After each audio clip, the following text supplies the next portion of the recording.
George Washington's Breakfast by Jean Fritz.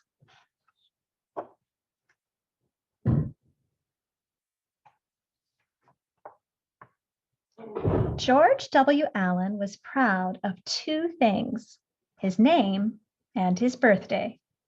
George was named for George Washington, and he had the same birthday, February 22nd. It made him feel almost related, he said. It made him want to know everything there was to know about George Washington.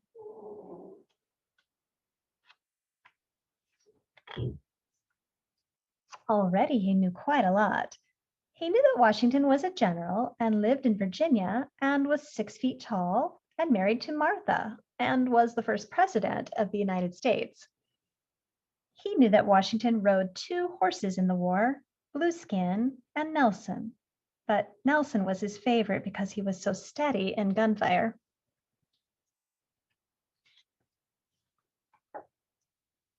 He also knew that Washington once had 10 hunting dogs. Their names were Tipsy, Pompey, Harry, Maiden, Lady, Duchess, Drunkard, Truelove, Mopsy, and Pilot.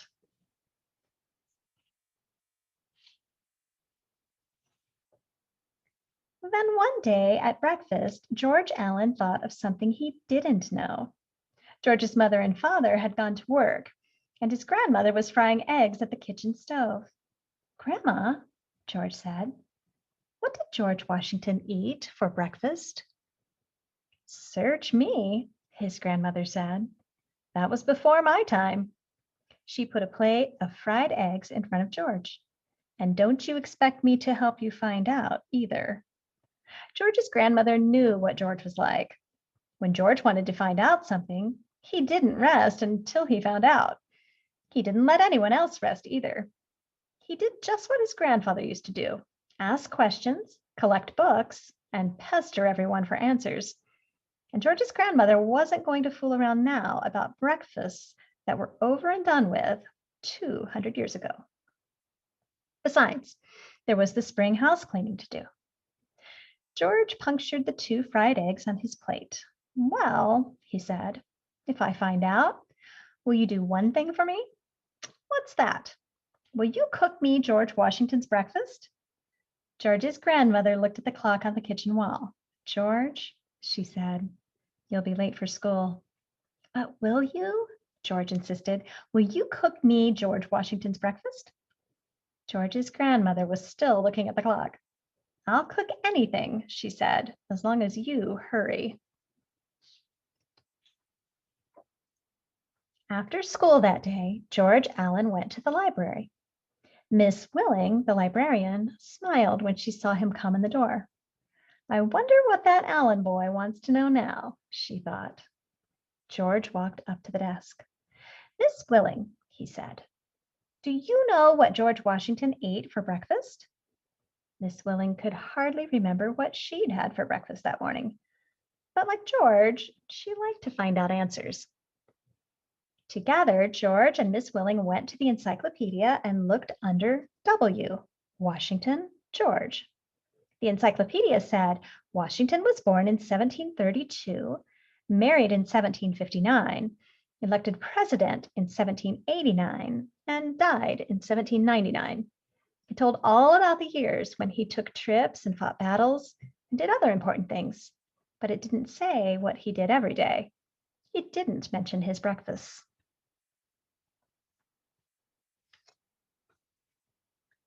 Miss Willing took George to the card catalog, where every book in the whole library was written down on a separate card with a number or letter that told where you could find it.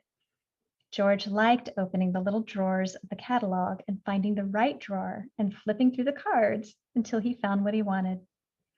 There were 7 books about George Washington. Most of them were in the section of the library marked B for a biography. George picked out 4 books to take home, and Miss Willing promised that she would look for the rest.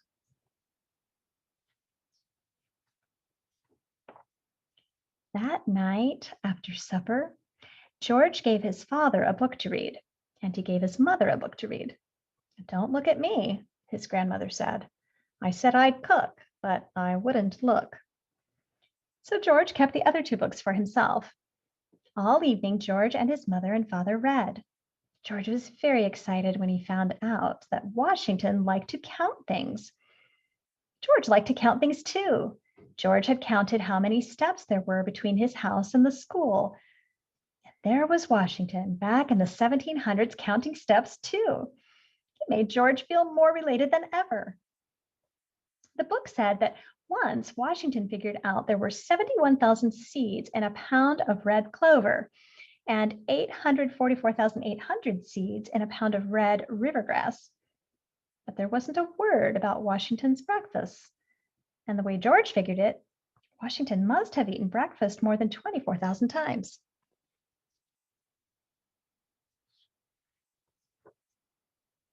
Then all at once, Mrs. Allen looked up. "Listen to this," she said. "This book says that in Washington's time, breakfast in Virginia usually consisted of cold turkey, cold meat, fried hominy, toast, cider, ham, bread and butter, tea, coffee, and chocolate." George Allen felt his mouth beginning to water. He grinned and looked at his grandmother. His grandmother scoffed. "Notice the book said what was usual in Virginia. Everyone knows George Washington was an unusual man. No telling what he ate." A little later, Mr. Allen looked up from his book. "Guess what?" he said. "It says here that people in Washington's day didn't eat a real breakfast. Instead, they had lunch at 10 o'clock in the morning." George Allen's grandmother grinned and looked at George. "Doesn't mean a thing," George said. "That book's talking about Washington's day, not about George Washington." The day the Allens finished reading their 4 books was a Saturday, a nice sunny spring Saturday. George Allen's grandmother took down the curtains to wash. His mother hung the winter clothes outside. George went back to the library. Miss Willing suggested that they find out what some of George Washington's friends had to say. First, they read from the diary of John Adams, who was the 2nd president of the United States. John Adams wrote that George Washington ruined his teeth when he was a boy by cracking walnuts in his mouth. Thomas Jefferson, the 3rd president of the United States, wrote that Washington was the best horseman of his age. General Lafayette, who helped Washington fight the Revolutionary War, wrote that George Washington wore a size 13 shoe and had the biggest hands he'd ever seen. It was said that he could bend a horseshoe with his bare hands. No one mentioned if George Washington ever ate or not. Day after day, George and his mother and father and Ms. Willing read. George's grandmother started to clean the attic. Then one day, Miss Willing said the reading was over. There were no more books in the library about George Washington. Of course, there were bigger libraries, she pointed out. George could go to one of them. But George had a different idea. "We'll go to Washington's home in Mount Vernon, Virginia," he said, where George Washington's breakfasts were actually cooked. The next weekend, George and Mr. and Mrs. Allen got in the car. They asked George's grandmother to come, but she said no. She'd cook, but she wouldn't look. Besides, she was glad to get rid of them, she said. She'd have the attic to herself. No one could poke around trying to rescue things that should have been thrown out. On the way to Mount Vernon, George and his mother and father stopped at Washington, D.C. George wanted to go to the Smithsonian Institution, a museum that had all kinds of historical exhibits, log cabins, covered wagons, and glass cases full of old guns and old coins and old knives and old watches. "You won't find George Washington's breakfast here," Mr. Allen said. "He ate his breakfast. He didn't put them in a glass case." George said that in such a big museum, a person couldn't tell what he'd find. He didn't expect to see George Washington himself, and he certainly didn't expect to see him dressed in a curtain. George's father said that Washington was wearing a Roman toga. Not that he had ever worn a Roman toga, but the sculptor thought he'd look nice in it. George wondered if Washington was embarrassed by the toga, but he decided he wasn't. Washington looked calm and rather satisfied, George thought. As a matter of fact, Washington looked as if he'd just eaten a nice breakfast. But there was no way to tell what the breakfast was. There was nothing in the museum that told about Washington's breakfast.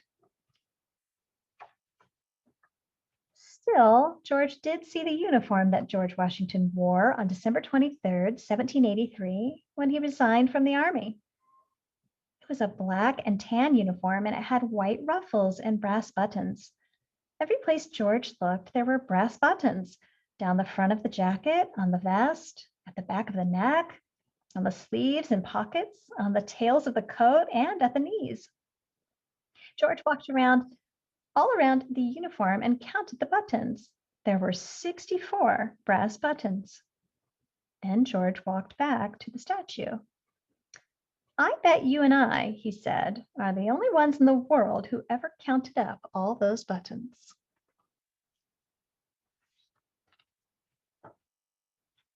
At Mount Vernon, George and his mother and father went right to the kitchen. They walked on the same path that Washington had walked on. And every time George put his feet down, he thought of Washington's size 13s in the same spot. The kitchen was in a separate building at the side of the house. It was a large room with a big brick fireplace at one end and brass pots and iron pots and griddles and pans and ladles hanging on the walls. George held his breath. It was at that very fireplace, he told himself, that Washington's breakfast had been cooked. The food may actually have been in some of those very pots and pans. Suddenly, George felt so related to Washington that goose pimples broke out on his arm. He turned to a guard in uniform standing at the door. Can you tell me, George said, what George Washington ate for breakfast? The guard spoke as if he were reciting a lesson. Breakfast was at 7. The guests were served tea and coffee and meat, both cold and boiled. And did Washington eat the same breakfast? The guard looked confused. I don't know, he said. I've only been here 8 months. This wasn't enough for George, yet it seemed to him that the answer must be in the room itself. Maybe if he closed his eyes, the answer would come. So George closed his eyes. He waited and he listened. After a while, he thought he heard a little crackling noise at the far end of the room. He guessed it might be the fire coming back into the fireplace. Then outside, he heard a dog bark. Pompey, he thought, or maybe drunkard. George squeezed his eyes even tighter, and he listened even harder. Then he felt a shadow at the door. There was a very thin, ghostly-sounding whisper. George had to strain to hear it. I served the guests, the voice said. Now you got the general breakfast ready? George was so excited he snapped his eyes open. But there was no fire in the fireplace. There was no one talking. There were no signs of breakfast. He supposed he'd opened his eyes too soon, but when he tried to go back, it was no use. It was all gone, and the guard was giving him a funny look. On Sunday afternoon, George and his father and mother went home. They found George's grandmother and Miss Willing waiting together on the front porch. No luck, George reported. He was sorry that everyone was so disappointed, but he thought they should be planning what to do next. Instead, Mr. Allen put his hand on George's shoulder. It was a good try, son, he said. You can't win them all. Sometimes there's nothing to do but give up, Mrs. Allen said. George's grandmother said she guessed in the long run it didn't matter so much what George Washington ate. George Allen looked at his family in amazement. Give up? He shouted. You expect me to give up? George Washington's soldiers were starving and they didn't give up. They were freezing and they didn't give up. What do you think I am? George was so mad, he slammed the screen door and went up to his room. But even upstairs, he could hear them talking to Miss Willing about him. George stamped up to the attic. He sat down on the top step. It was quiet here and very neat. He could see his grandmother had been working. Next to him was a box filled with things he guessed his grandmother meant to throw away. On top of the box was an old stuffed dog. He remembered that dog. His name was Ginger. One ear was torn now, and the tail was hanging by a thread. Still, he was a good dog. George put him aside. He looked back in the box. There was a bunch of old Batman comics. It was a good thing he'd come up here, he thought. No one should throw away old comics.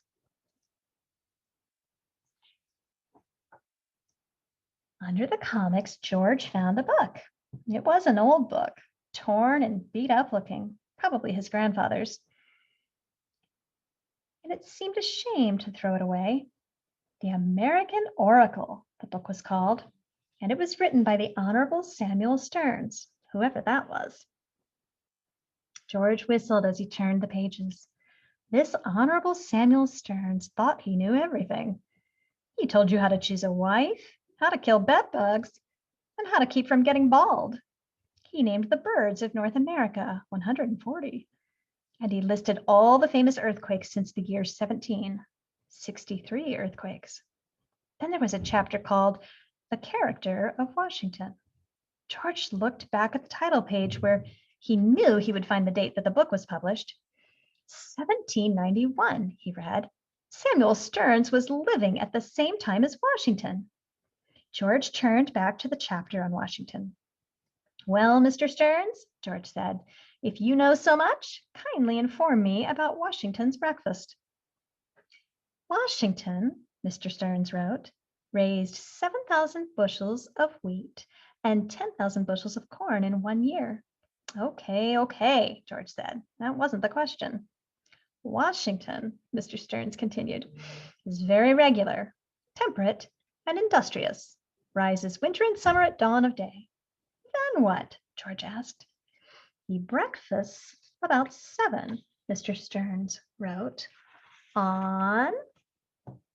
Suddenly, George let out a whoop. He put the book behind his back and clattered down the steps. Grandma, he shouted. When did you say you'd cook me George Washington's breakfast? Boy, if you ever find out about that breakfast, I'll cook it right then, no matter what time it is. Right this minute, for instance? That's what I said. George grinned. Grandma, he said, put on your apron. He brought the book out from behind his back. Washington, he read, breakfasts about 7 o'clock on 3 small Indian hoe cakes and as many dishes of tea. George passed the book around, and he thought he'd never seen people act as happy, all but his grandmother. George, she said, I don't have the slightest idea what an Indian hoe cake is. George went to the dictionary. He looked under H, hoe cake.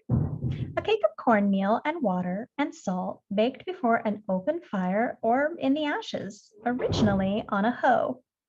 George's grandmother put on her apron. I've cornmeal and water and salt, she said. I guess I can make some Indian hoe cakes.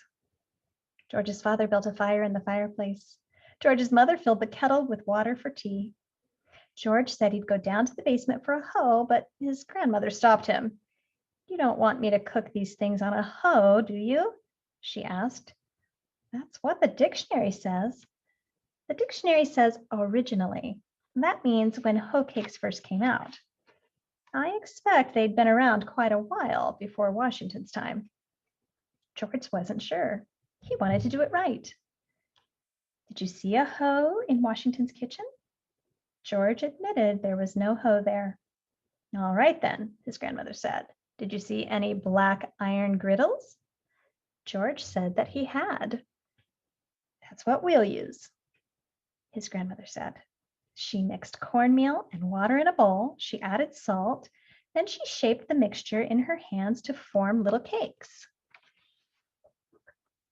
Everyone sat around the fire to wait for breakfast. Pretty soon the tea kettle began to steam and the hoe cakes began to turn a nice golden brown. Then George's grandmother served George Washington's breakfast. George took a bite of hoe cake. It was pretty good, he thought. He looked at his mother and his father and his grandmother and Miss Willing, all eating hoe cakes together on a Sunday afternoon. George decided he felt more related to Washington than he'd ever felt in his whole life. It was as if George Washington were right there at the fireplace with them, and Drunkard at his feet. There was only one trouble. When George finished his 3 small hoe cakes and his 3 cups of tea, he was still hungry. And if he was hungry, he thought, what about Washington? For a man who was 6 feet tall and the father of his country, it seemed a little like a skimpy breakfast. I hope Washington didn't have long to wait until lunch, he said. I hope he had a nice big lunch to look forward to, a nice big one. I wonder what, but George never finished his sentence. His grandmother was standing up. George Washington Allen, she cried, don't you dare. And she pointed her spatula at him. Not today, Miss Willing said. The library is closed today. Okay, George grinned.